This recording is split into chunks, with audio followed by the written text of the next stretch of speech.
What massively improved your mental health? Before we start with the first story, please hit subscribe and ring the notification bell to stay updated with us. Story 1. Learning to love myself. A few years ago, I was in a very low spot with my self-esteem and I wanted to be better. My therapist and I talked a lot about treating myself like I would a friend.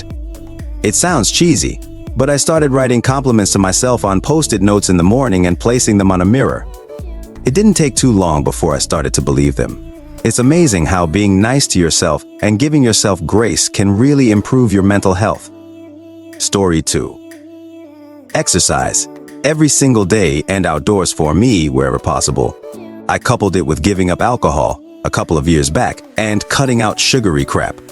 Massive improvement both physically and mentally. Bad diet and sedentary lifestyles are incredibly destructive. Now in my mid-50 seconds, I look better than my mid-40 seconds, and there isn't any magic to how to do it, beyond, yes, it is okay to feel hungry. Story 3. Getting fired for refusing to sign a document that contained false information.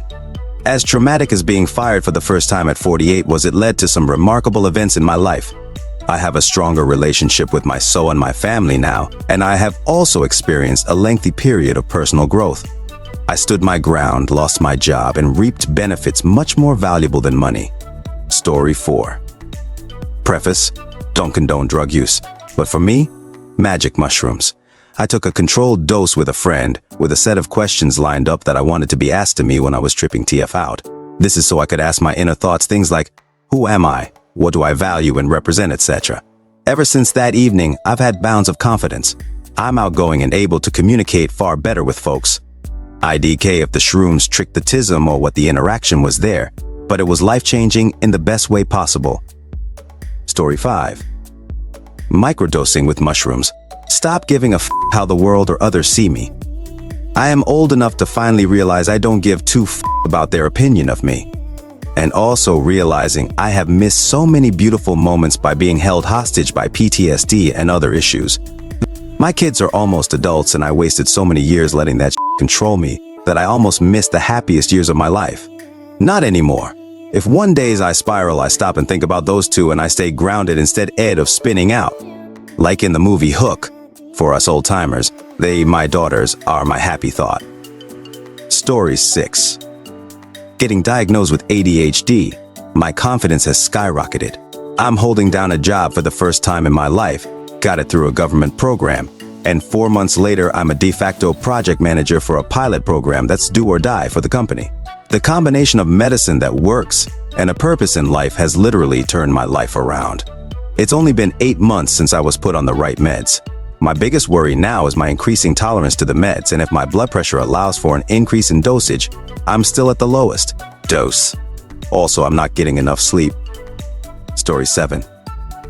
Getting off of Facebook and any other named social media.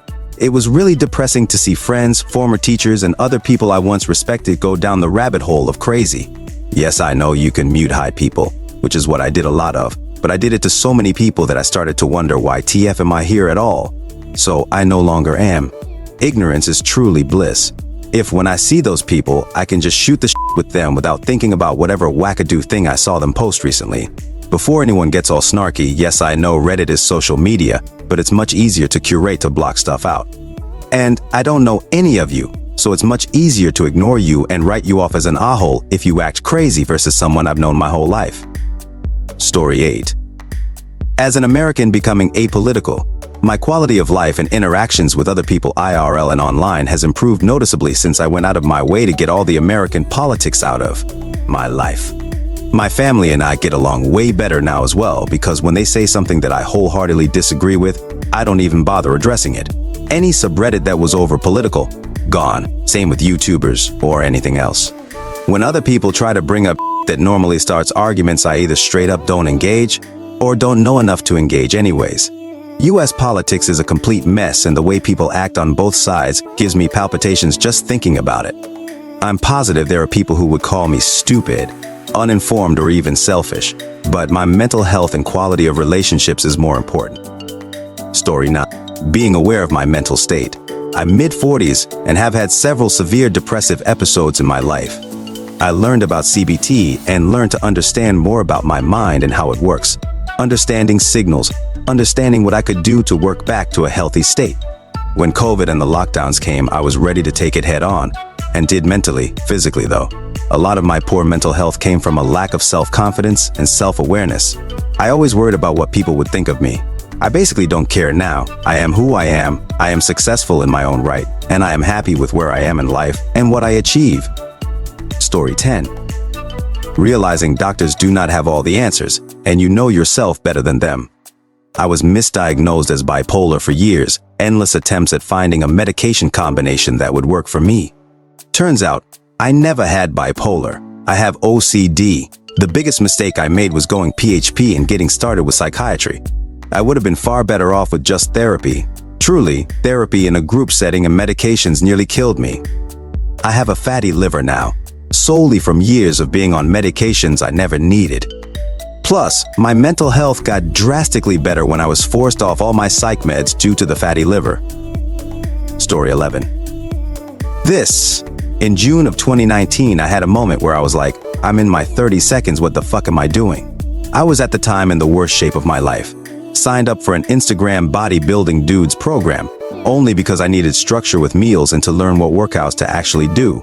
After 12 weeks, I actually gained weight, muscle, but was lean.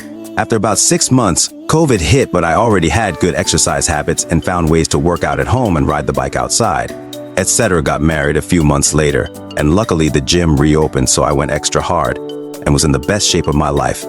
Mentally, I was aware. My sleep got better because I'd be tired at night. I drank more water, cut out sugar. Fast forward to now, it's been about 13 to 14 months since I've worked out. Been eating junk and sugar. Life has just been hectic. I'm in the worst shape of my life, heaviest I've ever weighed. My sleep has gotten worse and I also feel more anxious than ever. It sucks. I promised myself in 2 weeks after my family visits, I'm back in the gym 4 times a week and will meal prep. I'm in my mid-minus 30 seconds and I feel like I need to do this for my future, physically and mentally. Story 12. Learning how it all worked over the years, mostly by reading, gave me a different perspective. The basics should be taught at school. Neurosis of all kinds, OCD, what happens when the image you have of reality conflicts with what you are experiencing, what psychosis is, what being bipolar means, borderline, etc. Understanding that most people struggle, not everyone has the capacity to understand, let alone embrace and accept differences in others.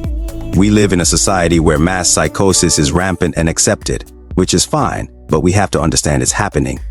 The fact people tell you you should believe certain things and learn not to ask questions should give you a hint.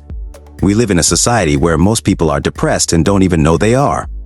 Not knowing that feeling sad is normal and has nothing to do with being depressed is something that needs to be taught. So all in all, yes, there have been some studies that have been promoted as needing to be taught in schools. To me, this one is one of the basics. Learning about the human psyche from middle school, maybe if only an hour a week. Story 13. Developing an attitude that I am entitled to be average, and fiercely protecting my right to be average and imperfect. Constantly expecting yourself to be in a state of progress, improvement robs us of enjoying life.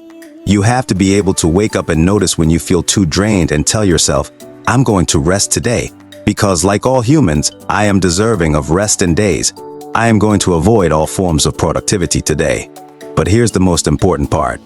On these days, you cannot let yourself worry about all the things you need to do, beat yourself up for being lazy. We allow our electric devices to recharge. It's just common sense. You are a human being, infinitely more valuable than an electronic. Give yourself the same compassion and let yourself recharge without judgment. You made a mistake in life? Forgive yourself. It's a symptom of being human. Get good at forgiving yourself and try to do better next time. You will make many more mistakes, especially when you are old, so get in the habit of not having a negative emotional reaction. Also, I've noticed that becoming so patient and accepting of my own averageness has turned me into a kinder, more compassionate person to everyone around me. When you don't give yourself a hard time for making mistakes, you become extremely patient with people around you. Especially with customer service workers. The most inconvenient things can happen to me and I just have zero emotional response to it. And the customer service workers are so relieved by my patience. That's it. also get a dog. Story 14. Age and embracing ADHD rather than trying to beat it back. I've accepted who I am, and that's a tough road sometimes.